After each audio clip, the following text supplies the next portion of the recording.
Je m'appelle Harper Johnson, j'ai 32 ans et je suis agent immobilier en Californie. Mardi dernier, mon téléphone a sonné alors que je finalisais un contrat client. C'était ma mère. Sa voix semblait excitée quand elle a dit « Harper, devine quoi? Nous partons demain. Ta maison de plage et ta voiture ont déjà été vendues. » Mon cœur s'est arrêté. La maison de plage que j'avais travaillé 3 ans à acheter, mon sanctuaire. Elle a continué à bavarder sur leur projet de voyage autour du monde pendant que mon esprit hurlait de disbelief. Elle ne savait pas qu'elle avait commis une erreur critique. Avant de vous raconter ce qui s'est passé ensuite, dites-moi d'où vous regardez, et appuyez sur ce bouton j'aime et abonnez-vous si vous avez déjà eu un membre de votre famille qui a dépassé les limites. Pour comprendre pourquoi ma mère vendrait ma maison de plage et ma voiture sans sourciller, il faut connaître notre histoire. Judith Johnson n'a jamais tout à fait saisi le concept de limite personnelle. Tout au long de mon enfance, ce qui était à moi était automatiquement à elle. Mes jouets préférés disparaissaient dans son placard lorsque des invités avec des enfants venaient. Mon journal était tellement souvent crocheté que j'ai fini par ne plus rien y écrire.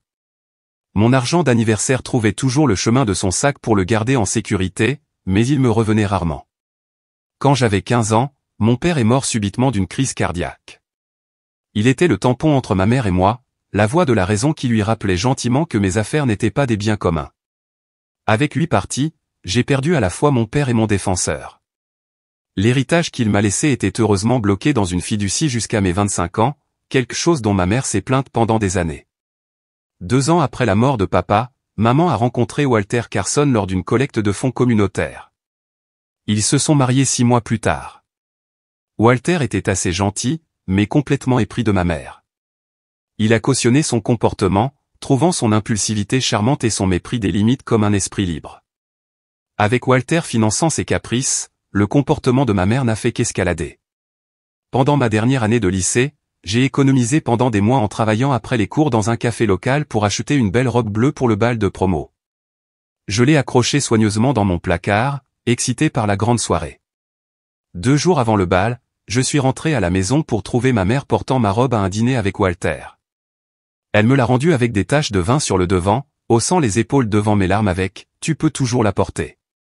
Mais juste une corsage sur la tache. L'université aurait dû être mon évasion, mais maman avait d'autres projets. Le modeste fonds universitaire que mon père avait créé a été soudainement vidé pour un voyage spontané en Europe que maman et Walter ont fait l'été avant ma première année. « Tu peux obtenir des prêts étudiants », a-t-elle dit nonchalamment. Tout le monde le fait de nos jours. J'ai travaillé 2 emplois pendant mes études et j'ai obtenu mon diplôme avec une dette que j'ai mis 5 ans à rembourser. Mon premier appartement après l'université était un minuscule studio, mais il était à moi. J'avais signé le bail, payé la caution avec mon propre argent et l'avais meublé avec des trouvailles d'occasion. 3 mois après mon installation, je suis rentré d'un voyage d'affaires d'1 semaine pour découvrir que ma mère s'était introduite avec la clé de secours que je lui avais donnée uniquement pour les urgences. Elle avait redécoré mon appartement, jeté les meubles qu'elle jugeait ringards et organisé un club de lecture dans mon salon quand je suis entré. Malgré ces défis, ou peut-être à cause d'eux, je me suis consacré à ma carrière. L'immobilier est devenu ma passion. J'adorais aider les gens à trouver leur maison parfaite, peut-être parce que je comprenais si profondément ce que signifiait avoir un espace qui vous appartient vraiment. J'ai travaillé de longues heures, économisé agressivement et bâti une réputation d'agent dévoué qui faisait plus que son devoir pour ses clients. Pour mon 30e anniversaire, j'avais économisé suffisamment pour une mise de fonds pour une modeste maison de plage dans une petite ville côtière à 2 heures de la ville. Elle n'était pas grande ni luxueuse, mais elle se trouvait sur une bande de plage privée avec une vue sur l'océan depuis le pont arrière. Au moment où j'ai signé ces papiers, j'ai ressenti un sentiment d'accomplissement et de sécurité que je n'avais jamais connu auparavant. Cette maison représentait tout ce pour quoi j'avais travaillé, une manifestation physique de mon indépendance vis-à-vis de ma mère.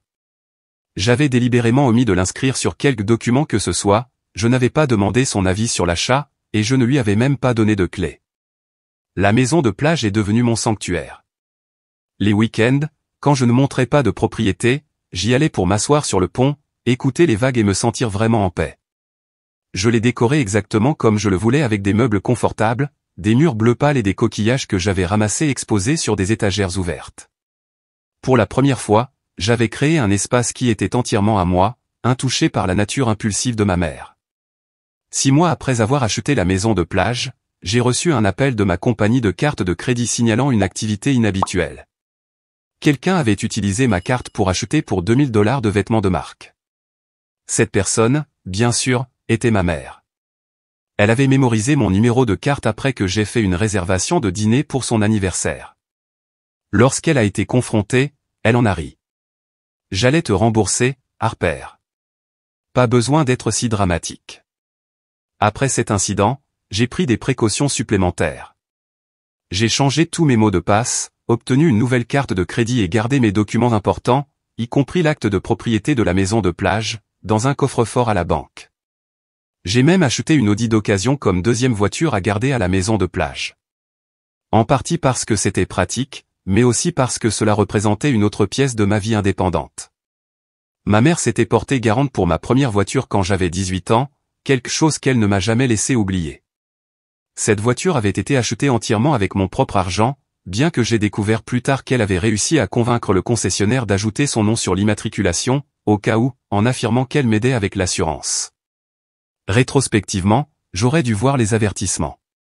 Chaque limite que je fixais, ma mère trouvait un moyen de la contourner. Chaque succès que j'atteignais, elle trouvait un moyen de s'y introduire.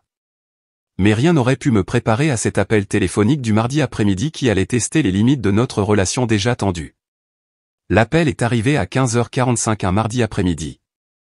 J'étais dans mon bureau en train de finaliser les documents pour un jeune couple qui achetait leur première maison. Mon téléphone s'est allumé avec la photo de ma mère, et j'ai failli le rejeter en messagerie vocale. Quelque chose m'a dit de répondre. Harper, devine quoi? Nous partons demain. Ta maison de plage et ta voiture ont déjà été vendues. Le stylo que je tenais m'est tombé des doigts. Qu'est-ce que tu viens de dire? Ma voix sonnait étrange, distante, comme si quelqu'un d'autre parlait. La maison de plage, chérie. Walter et moi l'avons vendue la semaine dernière. Et ta voiture aussi? L'Audi à la plage? Nous avons eu un bon prix pour les deux. Ne t'inquiète pas, son ton était nonchalant, comme si elle me disait qu'elle était allée chercher mon pressing. Tu as vendu ma maison de plage, ai-je répété, incapable de comprendre ses mots. Oui, à une femme charmante nommée Amanda. Elle a payé en espèces. Peux-tu le croire? Et nous utilisons l'argent pour notre voyage autour du monde. Walter a toujours voulu voir l'Asie, et je dois absolument visiter Paris avant d'être trop vieille. Je suis resté figé, le téléphone collé à mon oreille, pendant qu'elle continuait à détailler leur plan de voyage. Billets en première classe pour Tokyo, une croisière de luxe, des séjours prolongés dans des hôtels 5 étoiles, le tout financé par la vente de ma propriété. Maman, ai-je finalement interrompu, tu ne peux pas vendre ma maison de plage. Elle est à moi. Je l'ai achetée. Mon nom est sur l'acte de propriété. Il y eut une pause, puis un rire dédaigneux. Oh, Harper, ne sois pas égoïste. Walter et moi avons besoin de cette aventure. Tu es jeune. Tu pourras acheter une autre maison un jour. Amanda prévoit déjà de rénover. Elle a des idées merveilleuses pour cette cuisine démodée. La conversation a continué dans ce registre surréaliste pendant encore quelques minutes, ma mère excitée par leur aventure imminente, moi en état de choc, essayant de comprendre l'ampleur de ce qu'elle me disait. Quand j'ai finalement raccroché, mes mains tremblaient tellement que j'ai dû poser le téléphone sur mon bureau pour éviter de le faire tomber. Mon premier appel fut à Tara, ma meilleure amie depuis l'université, et la seule personne qui comprenait vraiment les complexités de ma relation avec ma mère. Elle a fait quoi? L'indignation de Tara est venue par téléphone, me fournissant la validation dont j'avais désespérément besoin. Harper, elle ne peut pas légalement vendre ta maison sans ta signature. Dis-moi que tu n'as rien signé. Bien sûr que non, ai-je dit, mon choc initial cédant la place à une froide colère. Je n'ai jamais rien signé. L'acte de propriété est à mon nom dans un coffre-fort à la banque. Alors elle ne peut pas la vendre, a dit Tara fermement. C'est de la fraude, tout simplement. Alors que les mots de Tara s'imprégnaient, une prise de conscience a commencé à poindre. Non seulement la maison était à mon nom, mais elle était en fait enregistrée sous Harper Johnson LLC, une société à responsabilité limitée que j'avais formée sur les conseils de mon avocat d'affaires à des fins fiscales. Ma mère n'aurait eu aucun moyen de le savoir, car je n'avais jamais discuté des détails de l'achat avec elle. Tara, ai-je dit lentement. Je pense qu'elle a essayé de vendre une maison qu'elle n'a aucun droit légal de vendre. Tu dois appeler un avocat, a conseillé Tara. Et ensuite, tu dois confronter ta mère. Pas par téléphone, en personne. Après avoir raccroché avec Tara, je me suis assise à mon bureau, incapable de me concentrer sur mon travail. Mon esprit tourbillonnait de questions. Comment ma mère avait-elle convaincu un acheteur qu'elle possédait ma maison? Quels documents avait-elle montré? Avait-elle falsifié ma signature? Et ma voiture? J'ai appelé le DMV et découvert qu'étant donné que ma mère était inscrite comme co-garante sur l'immatriculation de la voiture, un détail que j'avais manqué, elle avait le droit légal de la vendre. La maison de plage était une affaire complètement différente. Cette nuit-là, je n'ai pas pu dormir. Je me suis tourné et retourné, repassant en boucle l'annonce nonchalante de ma mère. À 2 heures du matin, je me suis levé et j'ai conduit jusqu'au dépôt nocturne de la banque, où j'avais une copie de tous mes documents de propriété. À la pâle lumière de mon téléphone, j'ai confirmé ce que je savais déjà, la maison de plage appartenait à Harper Johnson LLC. Ma mère n'avait absolument aucun droit légal sur elle. Au matin, j'avais pris ma décision. Je conduirais à la maison de mes parents et confronterais ma mère en personne. Mais d'abord, j'avais besoin de rassembler toutes les preuves pour prouver ma propriété et sa fraude. Ce que j'ai découvert ensuite n'a fait que confirmer que ma confrontation avec ma mère était attendue depuis longtemps. Le trajet vers la maison de banlieue de mes parents a duré 45 minutes. Chaque kilomètre augmentait ma détermination. La pluie martelait mon pare-brise, correspondant à mon humeur orageuse. Je serrais le volant si fort que mes jointures blanchissaient, me forçant à respirer profondément. Cette confrontation nécessitait de la clarté, pas une émotion aveugle. Pendant que je conduisais, des souvenirs de l'achat de la maison de plage ont refait surface, les innombrables heures supplémentaires que j'avais travaillées pour économiser pour la mise de fonds, le moment où l'agent immobilier m'avait tendu les clés en disant « Félicitations, propriétaire », la première nuit que j'y avais passée, assise sur le pont avec un verre de vin, écoutant les vagues s'écraser contre mon bout de rivage, mon bout d'indépendance. Mon téléphone a sonné, rompant ma rêverie. C'était Nathan, mon petit ami depuis 2 ans. Nathan travaillait comme ingénieur logiciel et comprenait les limites mieux que quiconque que je connaissais, peut-être pourquoi notre relation fonctionnait si bien. « Comment tu tiens le coup ?» a-t-il demandé, une inquiétude évidente dans sa voix. Je l'avais appelé la nuit dernière après avoir parlé à Tara.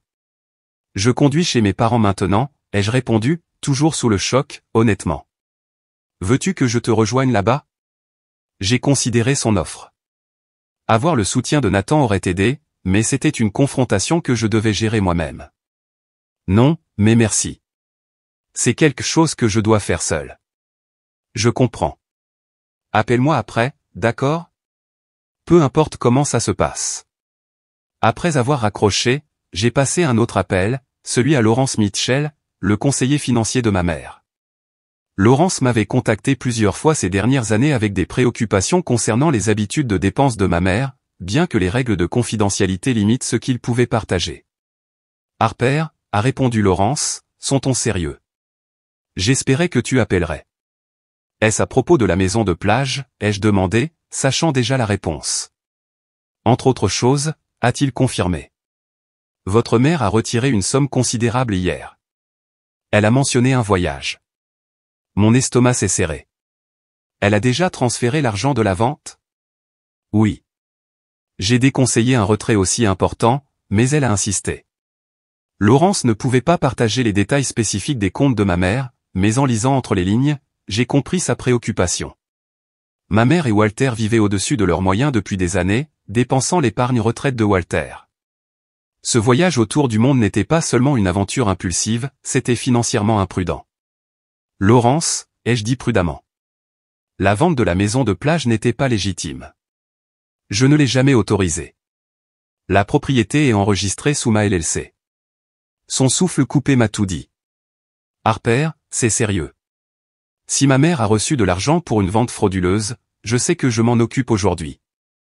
Au moment où je suis arrivé à la maison de mes parents, j'avais rassemblé toute la documentation nécessaire, l'acte de propriété montrant que la maison de plage appartenait à Harper Johnson LLC, les relevés bancaires prouvant que j'avais effectué tous les paiements, et les documents d'entreprise montrant que j'étais la seule propriétaire de la LLC.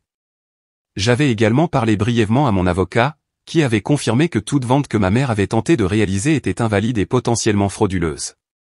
Je me suis garé dans l'allée à côté de la Mercedes de ma mère, remarquant les nouvelles jantes coûteuses que Walter avait récemment ajoutées. Une paire de grandes valises se trouvait près de la porte d'entrée, prêtes pour leur grande aventure. Prenant une profonde inspiration, j'ai rassemblé mes documents et je me suis approché de la maison où j'avais grandi, me préparant mentalement à la confrontation à venir. L'odeur familière du parfum de ma mère m'a accueilli alors que je me laissais entrer. De la cuisine venait le son des rires et des verres qui s'entrechoquent. Ils célébraient. Avec mon argent. J'ai redressé mes épaules, serré mon dossier de documents, et je me suis dirigé vers le bruit, prêt à récupérer ce qui m'appartenait légitimement. J'ai trouvé ma mère et Walter dans la cuisine, trinquant au champagne.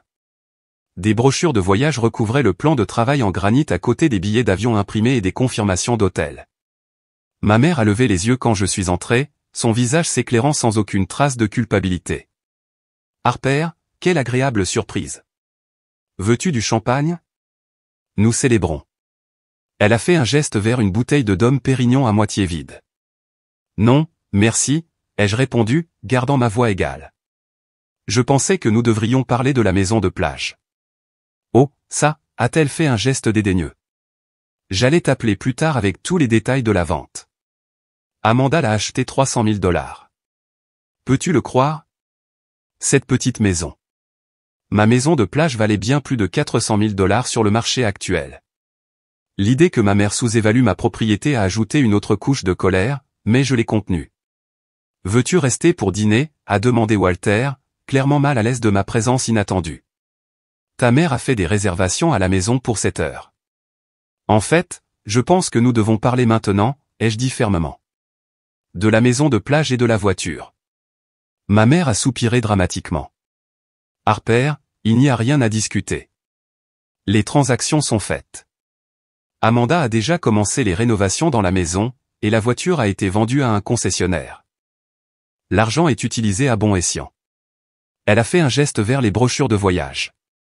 2 mois en Europe, 3 semaines au Japon, puis une croisière dans le Pacifique Sud. Nous méritons cette aventure. J'ai tiré une chaise et je me suis assise, posant mon dossier sur la table. Maman, Walter, ai-je dit. J'ai besoin que vous écoutiez attentivement. La maison de plage ne peut pas être vendue car elle ne vous appartient ni à l'un ni à l'autre. Elle appartient à Harper Johnson LLC, une entreprise que je possède entièrement.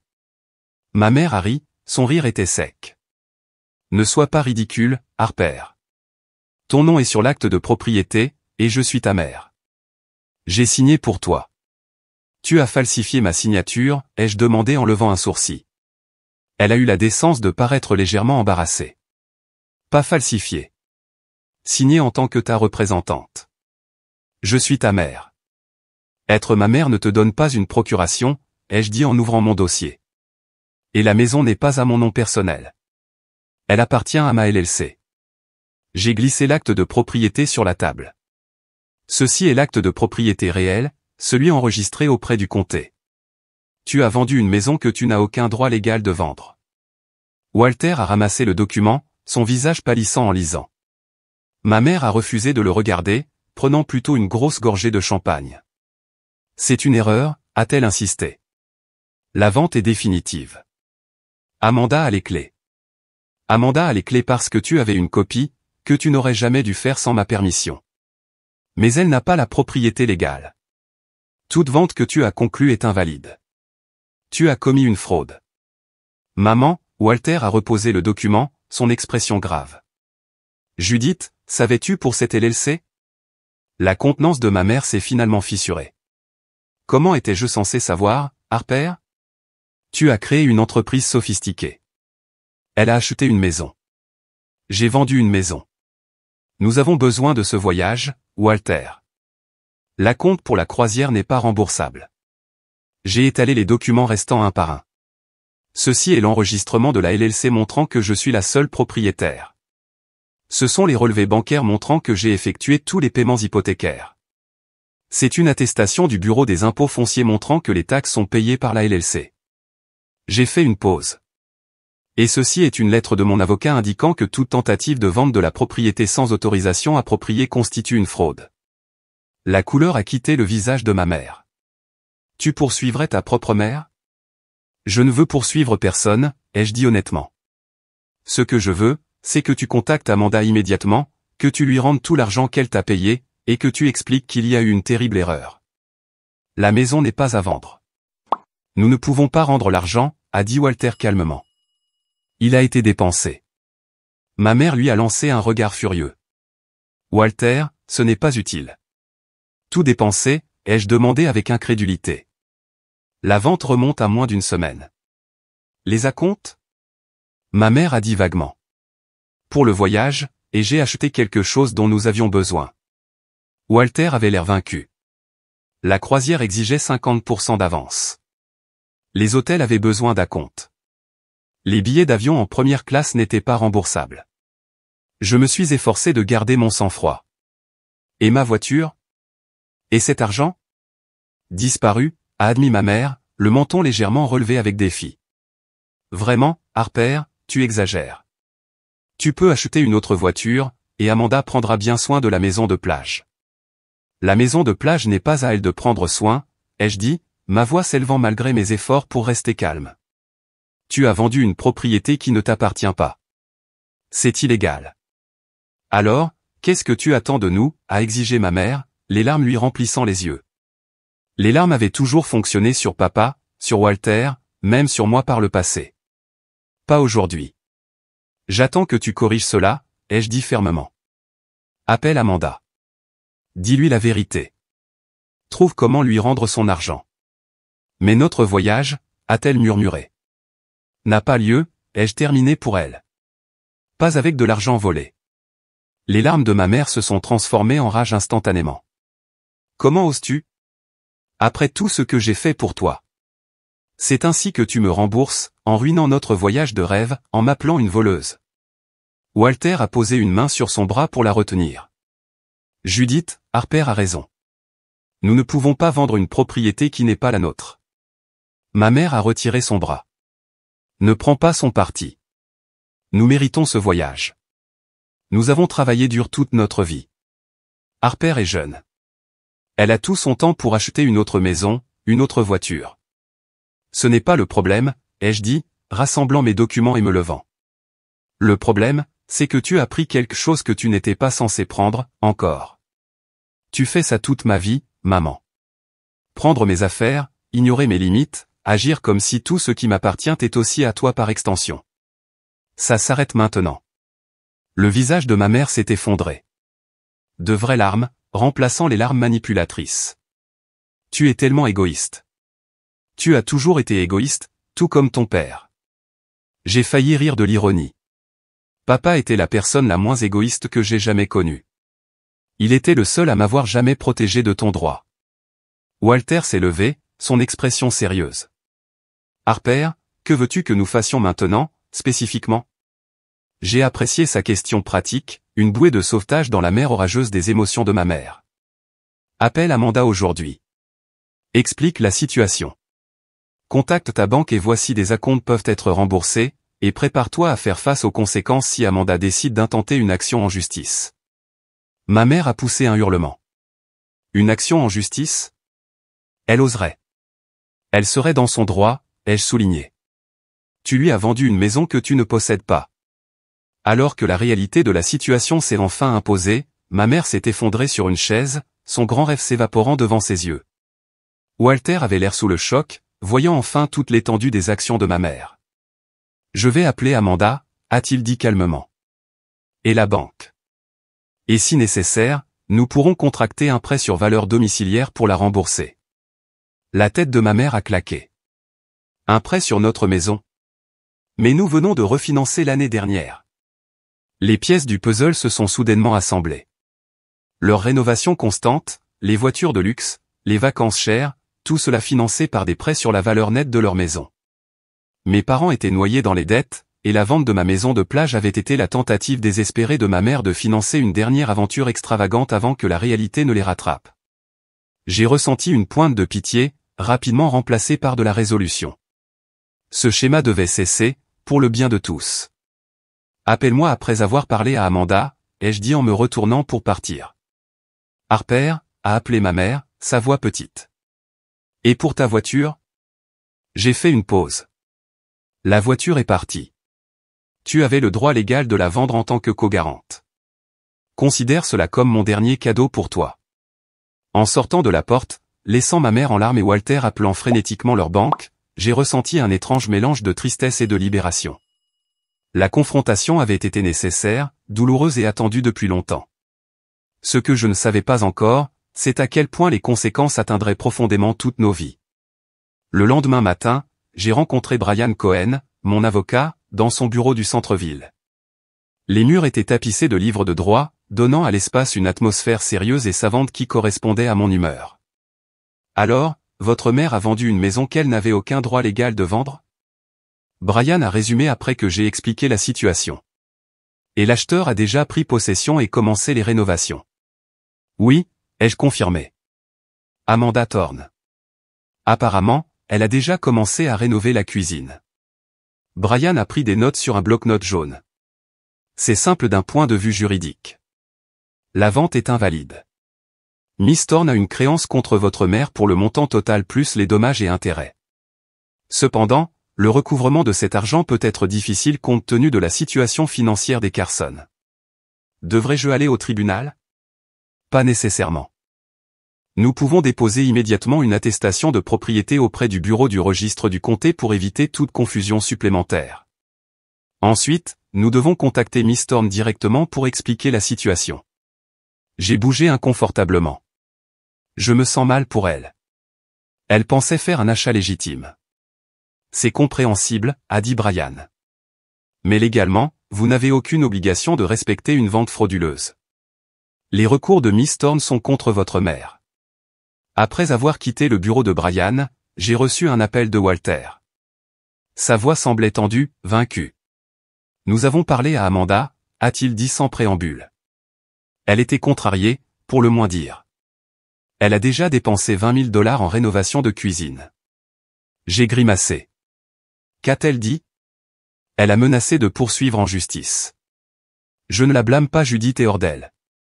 Pour une fois, je n'ai ressenti aucune sympathie pour la détresse de ma mère. As-tu expliqué que tu lui rendras son argent ? J'ai essayé. Le problème, c'est que nous ne l'avons pas, la voix de Walter a baissé. Harper, il y a quelque chose que tu devrais savoir. Ta mère et moi avons des problèmes financiers. Des problèmes sérieux. Cela a confirmé ce que je suspectais hier. À quel point est-ce grave ? Grave. La maison est hypothéquée à sa limite. Nous avons des dettes de carte de crédit. Le voyage était censé être un dernier grand délire avant de faire face à la réalité. Plus tard dans l'après-midi, j'ai rencontré Laurence, le conseiller financier de ma mère, qui a apporté plus de détails. Avec la permission de Walter, ils pouvaient désormais parler plus librement de leur situation financière. Ils vivent au-dessus de leurs moyens depuis des années, a expliqué Laurence gravement. Le fonds de retraite de Walter est presque épuisé. La valeur nette de leur maison a disparu. Votre mère a utilisé 5 cartes de crédit à leur maximum. Comment avez-vous pu laisser cela arriver, ai-je demandé, bien que je connaissais la réponse. Ma mère avait toujours fait exactement ce qu'elle voulait, peu importaient les conseils financiers. Laurence a écarté les mains, impuissant. Je les préviens depuis 3 ans. Votre mère avait toujours un autre plan, un autre stratagème pour régler les choses. Vendre votre maison de plage était sa dernière solution. La prochaine étape était de rencontrer Amanda Thorne en personne.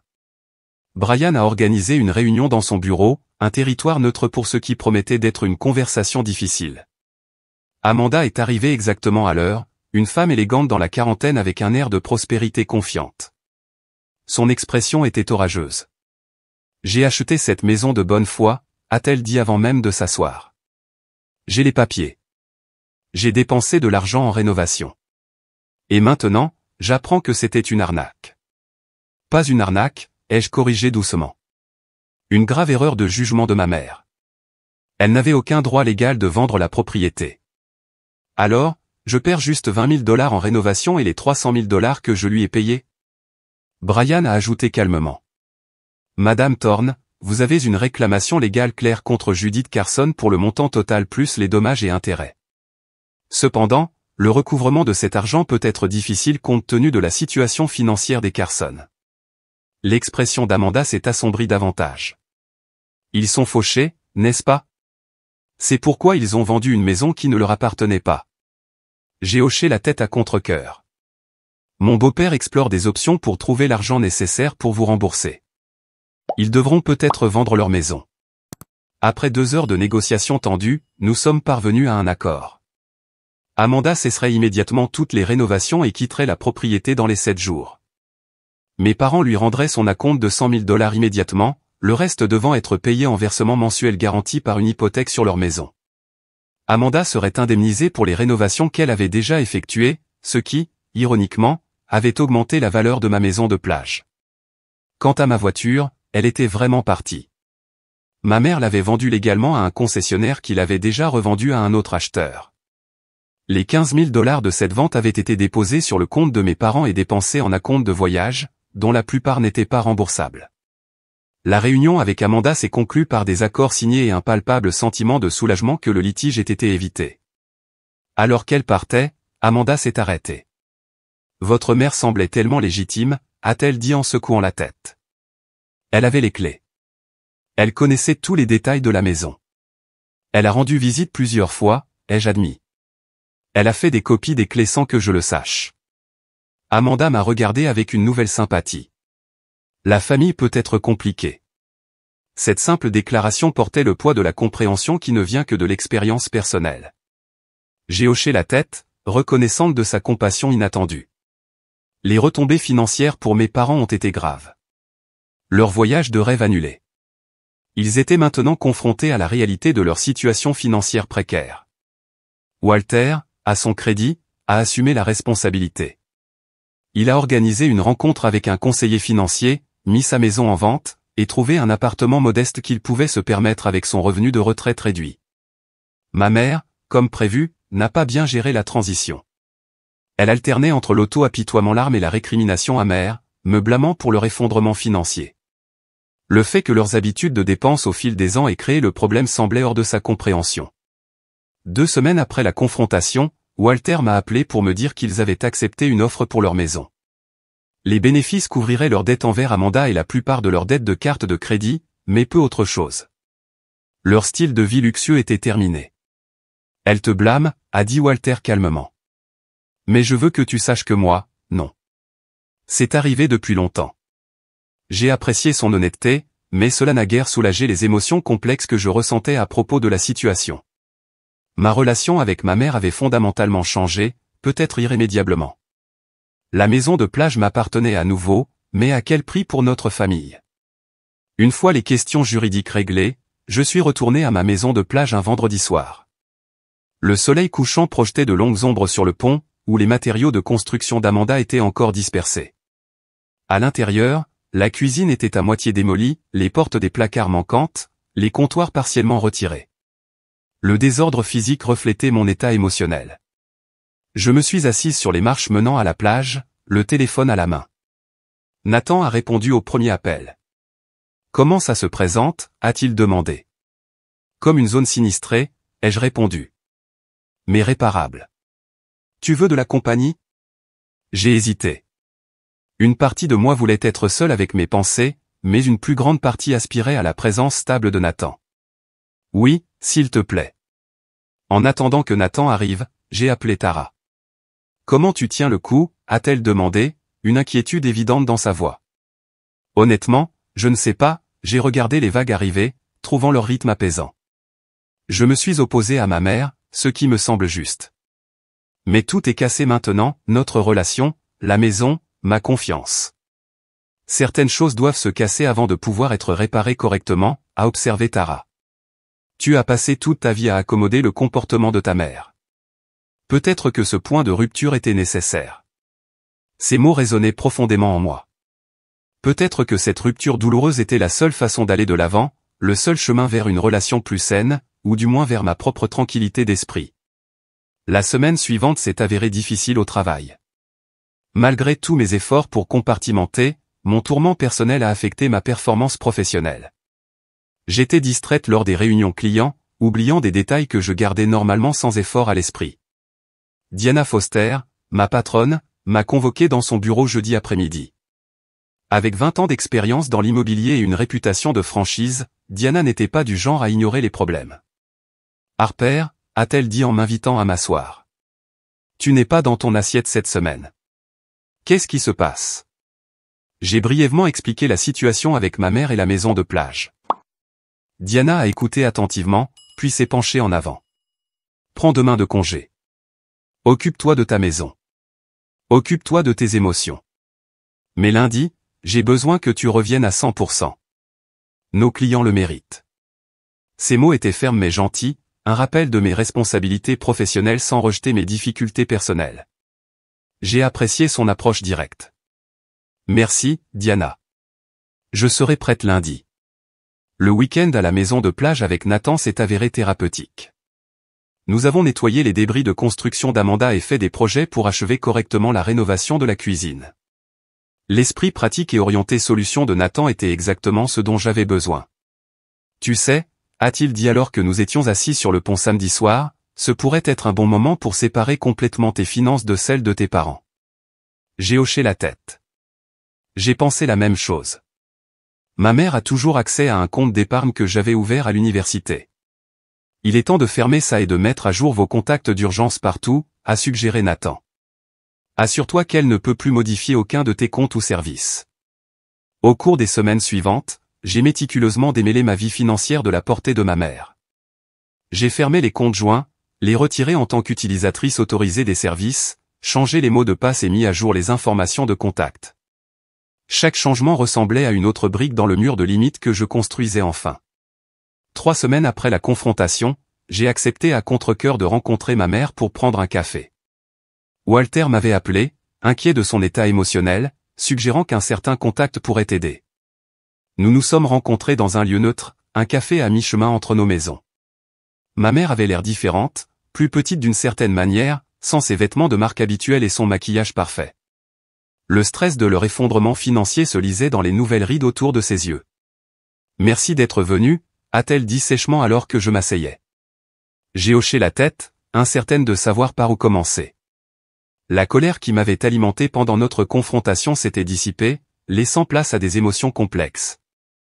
Walter dit que l'appartement est joli, ai-je offert, cherchant un terrain neutre.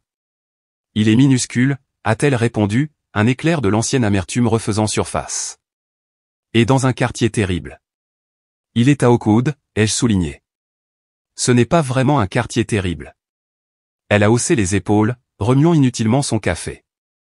Nous avons dû laisser partir la femme de ménage et vendre mes bijoux. Es-tu heureuse maintenant? L'accusation m'a blessé. Maman, je n'ai jamais voulu cela pour toi. Tu as créé cette situation en vendant une propriété qui ne t'appartenait pas. Tu aurais pu laisser passer, a-t-elle insisté. Amanda adorait cette maison. Tu aurais pu prendre l'argent et en acheter une autre. J'ai réalisé avec un cœur lourd qu'elle ne comprenait toujours pas le problème fondamental. Ce n'était pas à propos de la maison, maman. C'était à propos des limites, du respect, de reconnaître que mes affaires ne sont pas tes affaires. Je suis ta mère, a-t-elle dit, comme si ce seul fait justifiait tout. Oui, tu le es, et je t'aime, ai-je répondu. Mais être ma mère ne te donne pas le droit de prendre ce qui m'appartient. Notre conversation a continué dans ce sens circulaire, aucun de nous n'atteignant vraiment l'autre. Quand je suis parti 1 heure plus tard, je me sentais épuisé, mais aussi étrangement clair. Ma mère ne comprendrait ou n'accepterait peut-être jamais mon point de vue, mais je n'avais plus besoin qu'elle le fasse. Mes limites étaient valides indépendamment de sa reconnaissance. La semaine suivante, j'ai commencé des séances avec une thérapeute spécialisée dans les relations familiales. Dr Lena Martinez m'a écouté pendant que je déballais des décennies de violations de limites et de manipulation émotionnelle. Ce que vous décrivez est un schéma courant dans les relations avec des parents narcissiques, a-t-elle observé lors de notre 2e séance. Votre mère vous voit comme une extension d'elle-même, pas comme un individu distinct avec ses propres droits. Cela peut-il jamais changer, ai-je demandé. Les gens peuvent changer, a dit Dr Martinez avec prudence. Mais ils doivent d'abord reconnaître et accepter que leur comportement est problématique.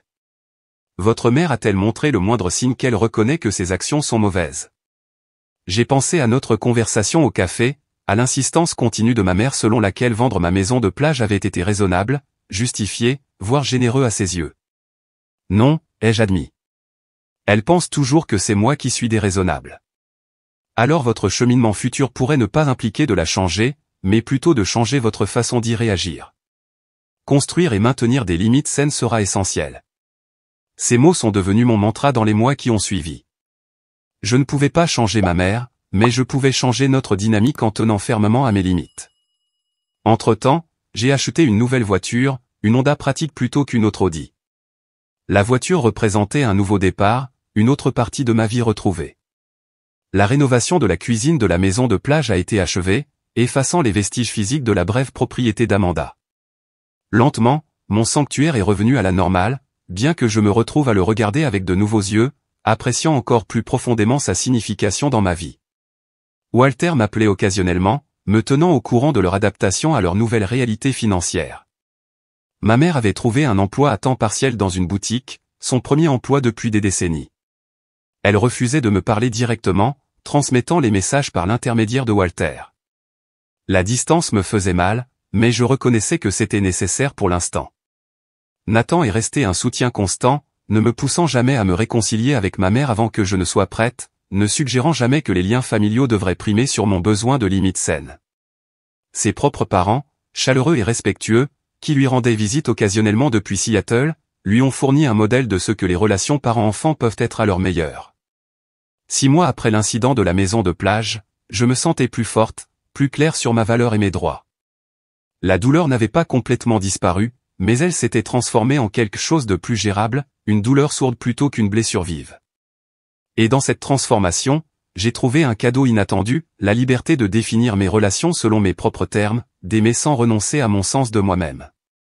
6 mois jour pour jour après la confrontation avec ma mère, j'ai organisé une petite réception dans ma maison de plage. La soirée était parfaite, douce, avec une brise légère portant l'odeur du sel.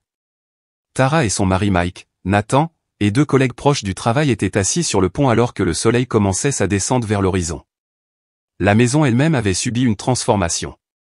Au-delà de l'achèvement de la rénovation de la cuisine, j'avais installé de nouvelles serrures et un système de sécurité.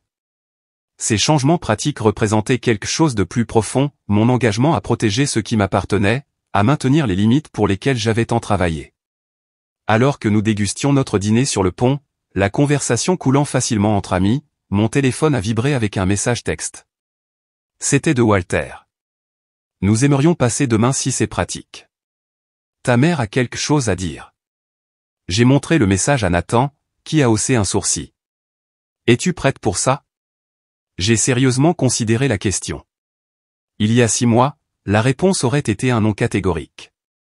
Maintenant, je me sentais plus stable, plus sûr de moi. Je crois que oui, ai-je répondu. Le lendemain matin, j'ai attendu sur le pont, regardant les vagues et me préparant mentalement à ce qui pourrait arriver. Précisément à 11 heures, une modeste berline s'est garée dans l'allée, bien loin des véhicules de luxe que mes parents conduisaient autrefois. Walter en est sorti le premier, puis ma mère, hésitante et paraissant plus petite que je ne m'en souvenais. Merci de nous recevoir, a dit Walter alors qu'il montait les marches du pont. Ma mère a hoché la tête silencieusement, ses yeux parcourant l'espace rénové. Voulez-vous du café, ai-je offert, déterminé à être poli mais sur mes gardes. Ce serait bien, a accepté Walter, s'asseyant à la table extérieure. Ma mère a suivi, sa posture rigide. Quand je suis revenu avec le café, un silence inconfortable s'est installé entre nous. Finalement, Walter a gentiment encouragé Judith. Tu voulais dire quelque chose à Harper. Ma mère a tripoté sa tasse, évitant mon regard.